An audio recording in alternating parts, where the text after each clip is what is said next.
நம்மளுடைய பாரம்பரிய உணவுகளையும் இன்னைக்கு எல்லாரும் நோயாக இருக்கிறாங்க, இதையெல்லாம் மாற்றி அமைக்கணும்னு மிக அருமையாக எல்லாரையும் ஒருங்கிணைச்சு அன்பு செலுத்தி இந்த உடம்பு இறைவன் கொடுத்த உடம்பு, இதுக்கு என்ன சாப்பிட்டா இந்த உடம்பை பாதுகாக்க முடியுன்றத மிக அழகாக எல்லாருக்கும் சொல்லிட்டு இருக்காங்க. அவங்களோட நம்மளும் இணைஞ்சு பண்ணிட்டு இருக்கிறோம். நான் பண்ணுற வேலைகள் வந்து பார்த்தீங்கன்னா சேவை ஒரு பக்கம். இப்போ நான் முழுசாக என்ன பண்ணுறேன்னா உணவே மருந்துன்றதை வலியுறுத்துறோம். இன்னைக்கு அடுத்த தலைமுறைக்காக நம்ம வேலை பண்ணுறோம். நம்முடைய பாரம்பரியமான கலைகளும் இருக்கட்டும், வைத்தியர்களும் இருக்கட்டும், எல்லாத்தையும் அடுத்த தலைமுறைக்கு கொண்டு போகணும்னு நம்ம வேலை பார்த்துட்டு இருக்கிறோம். அம்மா வந்து நிறைய ஏதாவது ஒரு நல்ல விஷயங்கள் நடக்கும்போது அம்மாவோட இணைஞ்சிப்போம். இப்போ 48 நாள் 234 தொகுதியும் போய் தமிழ் வளர்ச்சிக்காகவும் நம்முடைய பாரம்பரியத்துக்காகவும் நம்முடைய இயற்கை உணவுகளுக்காகவும் பிரச்சாரம் பண்ணிட்டு வந்தோம். அப்படி நிறைய பணிகளை நம்ம செய்கிறோம். நம்ம வாழ்கிற காலங்கள் கொஞ்ச காலங்கள் தான். அந்த காலத்தில் எங்கள் தாத்தா 120 வருஷம் வாழ்ந்தார். இன்னைக்கு யாராவது 120 பிடிக்க முடியுமா? ஆரோக்கியமாக வாழ்ந்திருக்காங்க.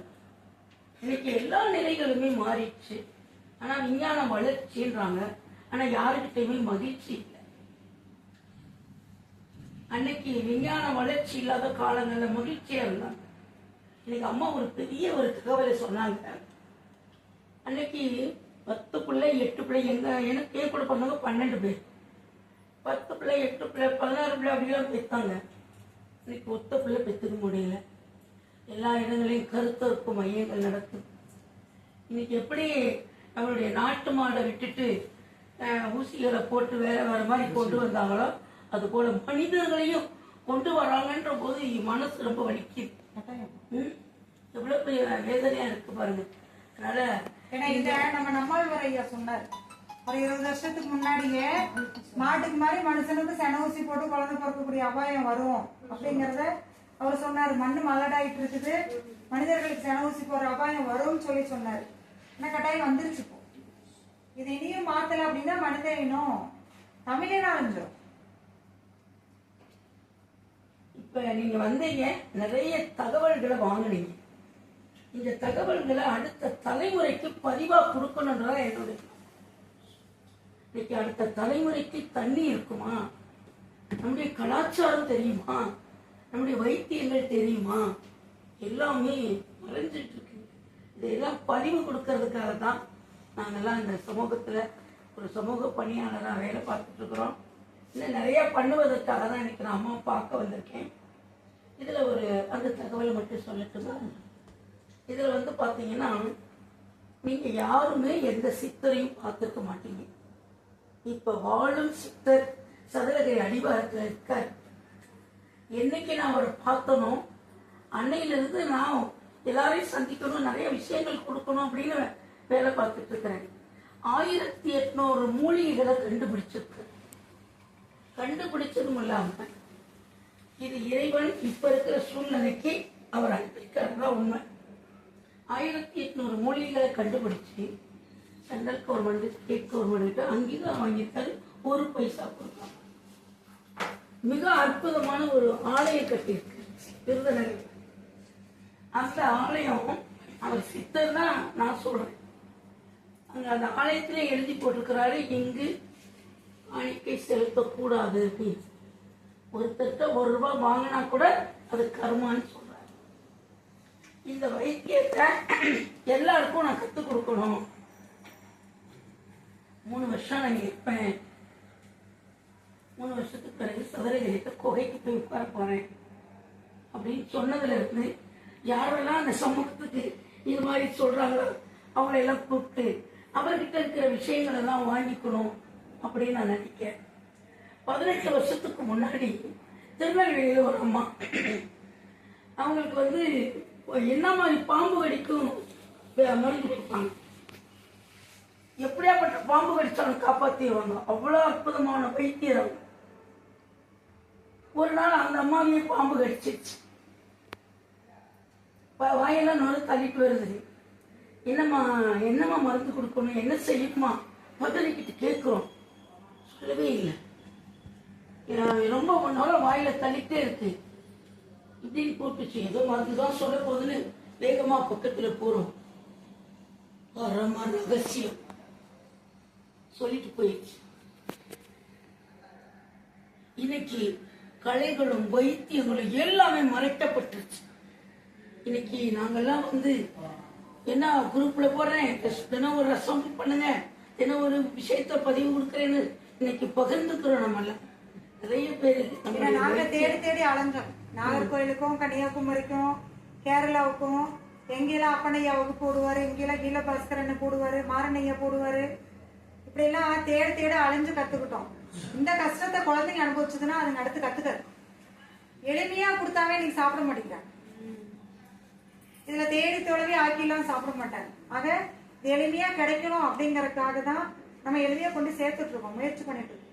ஏன்னா இன்னைக்கு ஜீவகாரண்யம் மலையாளையா சொன்னது அன்னதானம் மட்டும் ஜீவகாரண்யம் கிடையாது. ஒரு வாழ்வியலை கத்துக் கொடுக்கணும், ஒரு நோய் பிணியில இருந்து வெளியில வரணும், மருத்துவத்தை கத்துக்கணும், கலையை கத்துக்கணும், நிறைய இருக்கு வாழ்றது. ஆக இதுதான் ஒரு ஜீவகாரண்யம். உங்களுக்கு நான் இன்னைக்கு ஒரு நேரம் சாப்பாடு கொடுத்துருவேன், இயற்கை ஒண்ணு கொடுத்துருவேன். நான் சொல்லி தரலைன்னா நாளைக்கு உங்களுக்கு யார் கொடுப்பா? நீங்க எப்படி செய்யணும் தெரிஞ்சாதானே செய்வீங்க. இல்ல இந்த 3 நாள் மட்டும் இங்க சாப்பிட்டு போயிருவீங்க. சுவையா செய்ய தெரியல, எப்படி ஃபாலோ பண்ணுவீங்க? ஆக இதை சொல்லி கொடுத்துட்டு போனோம் அப்படின்றதாங்க. அம்மா சொன்ன கதை தான். பாப்பாத்தியம்மான்ட்டு எவ்வளவு தடவை கேட்டிருக்கோம். பாம்பு கடி அந்த கடிச்சதை வச்சு என்ன பாம்புன்னு அவங்க சொல்லிடுவாங்க, மருந்து கொடுத்துருவாங்க. ஆனா அவங்களுக்கு அந்த பாதிப்பு வரும்போது அதை பண்றதுக்கு யாருக்கும் அவங்க சொல்லித்தரல. சொல்லி கொடுத்திருந்தா யாராவது காப்பாத்து. ரகசியம் என்னங்க ரகசியம்? யாரு விட்டு சொத்துது? இப்ப நான் ஒரு விஷயத்த மறைக்கிறேன்னா என் சொத்து என்ன அழிய போகுது? மகேஷ்க்கு நீங்க சொல்லி கொடுக்குறேன், நாமக்கல் ஒரு எனக்கு எதிர ஒரு உணவகமா போட போகுது, போட்டா சந்தோஷம், நான் போய் சாப்பிட்டு போறேன். நாக்கு அடிமையாகி உணவுகளை சாப்பிட்டு சாப்பிட்டு தான் இன்னைக்கு நம்ம நோய்க்கு அடிமையாயிருக்கோம். ஆக முதல்ல எல்லாருமே மற்றவங்களுக்கு சொல்லுங்க, அதையும் நீங்க கடைப்பிடிங்க. எனக்கு இன்னைக்கு 64 வயசு ஆகுது. நான் பகல்ல தூங்க மாட்டேன். எது எனக்கு சரியா இருக்குமோ அந்த உணவுகளை மட்டும்தான் சாப்பிடுவேன். இத்தனை மாவட்டத்துக்கு வெளியில பயணம் போனப்போ ஒரே ஒரு டாடா ஏஸ் வண்டி தாங்க. அந்த வண்டியை எடுத்து போய், அம்மா இன்னைக்கு திருநெல்வேலியில இருக்கேன், தங்கறதுக்கு ஏதாவது ஸ்கூலாவது கோயிலாவது கல்யாண மண்டபமா இருக்குமா? அப்ப நம்ம கஸ்டமர் ஒருத்தர் நம்மளால பயனடைஞ்சவரு, அம்மா நாங்க ஸ்டார் ஹோட்டல் ரூம் கொடுத்தோம். அம்மா ஒரே வார்த்தை, எனக்கு சொகுசு வேண்டாம், தூங்குறதுக்கு பாதுகாப்பான இடம் இருந்தா போதும். அடுத்தது அங்கிருந்து யாராவது கூப்பிடுவாங்க, இந்த வண்டிக்கு டீசல் அடிச்சு விடுங்க. 1 ரூபா கூட யார்ட்டி கையில பணம் வாங்கலைங்க. ஐயா கூப்பிடுறது ஒரு டீசல் அடிச்சு விடுங்க. அவரை கூப்பிட்டா எனக்கு தங்கறதுக்கு 7 பேர் வரும், ஒரு இடத்த கொடுங்க. அப்படிதான் வந்தாங்க. ஒரு நாள் கூட அவங்க எங்க வீட்டுக்கு வந்தாங்க. வெளியில அவங்க பாட்டுக்கு நம்ம கடையில முன்னாடி 4 பாயத்துக்கு போட்டு எல்லாரும் தூங்குனாங்க, குடிச்சாங்க, கலையை சாப்பிட்டாங்க, கிளம்பி போயிட்டாங்க. அம்மா நான் வரேன், அவ்வளவுதான். ஒரு பெரிய ஒரு உணவையோ ஒரு பெரிய ஆடம்பரமோ எதையுமே எதிர்பார்த்தது. அந்த ஊர் போலீஸ் ஸ்டேஷன்ல அங்கங்க பர்மிஷன் வாங்கினாங்க, போனாங்க, பிரச்சாரத்தை முடிச்சாங்க, போயிட்டே இருந்தாங்க. எதிர்பார்ப்பு கிடையாது. அவ்வளவுதான். நம்மளால முடிஞ்சது நல்லது பண்ணிட்டு போயிட்டே இருக்கும். இப்ப என்னுடைய எண்ணம் என்னன்னு கேட்டீங்கன்னா, முதியோர் இல்லங்கள் அதிகரிக்குது, அது வரக்கூடாது. அதனால பிணங்கள் அதிகரிக்குது, அதுவும் வரக்கூடாது. இன்னைக்கு அலோபதி மருந்து சாப்பிட்டு எல்லாருமே, அன்னைக்கு எல்லார் கையிலையும் வெத்தலைப்பட்டு இருந்தது, இன்னைக்கு எல்லார் கையிலையும் மாத்திரைப்பட்டு இருக்குது. இந்த நிலைகளை எல்லாம் மாற்றணும். அடுத்த தலைமுறையை அருமையான குழந்தைகளா உருவாக்கி விட்டுட்டு நம்ம போகணும். நமக்கு காலங்கள் வந்துட்டு இருக்கு, நமக்கு தெரிஞ்ச விஷயங்கள் நம்ம அவங்களோட அடுத்த தலைமுறைக்கு கொடுத்துட்டு போகணுன்றதுக்காக இந்த தகவல்களை, உணவே மருந்துன்றதையும், ஒரு சின்ன சின்ன விஷயங்களுக்கு கூட மருத்துவ மருந்துகளை எடுத்துக்காதீங்க. ஆட்டோமேட்டிக்காவே கடவுள் நமக்கு கொடுத்துருக்கிறார். தலை வலிக்கும் போது நம்மளே நம்மளை அறியாம, ஐயோ தலை வலிக்கிறது, இப்படி நம்மளை அறியாம பிடிப்போம். இதுதான் அக்குப்ரெஷர். சளி பிடிக்குதுன்னா நம்மளை அறியாம இந்த இடத்துல இப்படி தேய்ப்போம். எல்லாமே இறைவன் நமக்கு கொடுத்ததுதான். இதை பயன்படுத்த தெரியாம, நீங்க வீட்டுல குழந்தை இருந்துச்சுன்னா பிரஷ் பண்ணு தான் சொல்லி கொடுக்குறீங்க. கையில கொஞ்சம் பல்புடி கொட்டி பாருங்க, இந்த விரல அதுவா எடுத்து வரும். நம்ம யாருமே சொல்லி கொடுக்க வேண்டாம். ஏன்னா நம்ம ஜீரணத்துக்கு தேவையான அத்தனை புள்ளிகள் முத்திரைகள் இந்த ஒரு விரல்ல இருக்கு. இதுல பல்ல வளர்க்குறீங்கன்னா 10 நிமிஷத்துல பசிக்கும். பிரஷ்ல போட்டு தேய்ச்சிங்கன்னா என்ன வரும்? அந்த பேஸ்ல இருக்கக்கூடிய லிக்விட் என்ன பண்ணுனா பசியை கண்ட்ரோல் பண்ணிடும், பசிக்காது. பசி எடுக்காம சாப்பிட்டீங்கன்னா செரிக்காது. அங்க மாத்திக்க வேண்டியது நிறைய இருக்குது. நம்ம இந்த 3 நாள்ல கட்டாயம் எதையும் மாத்திர முடியும். கொஞ்சம் கொஞ்சமா மாறுங்க. நாங்களும் கூட நிக்கிறோம். அம்மா சொன்ன மாதிரி அனாதை பொணங்கள், முதியோர் இல்லங்கள், செயற்கை கருத்தரிப்பு மையங்கள் இது வராம இருக்கணும்னா, அடுத்து குழந்தைங்களை நம்ம ஆரோக்கியமா வளர்த்தணும்னா அதுங்க அந்த எண்ணெய் தொட்டு வெளியில வரும். கூட்டு குடும்பத்தை தேடும், மனிதர்களை தேடும்.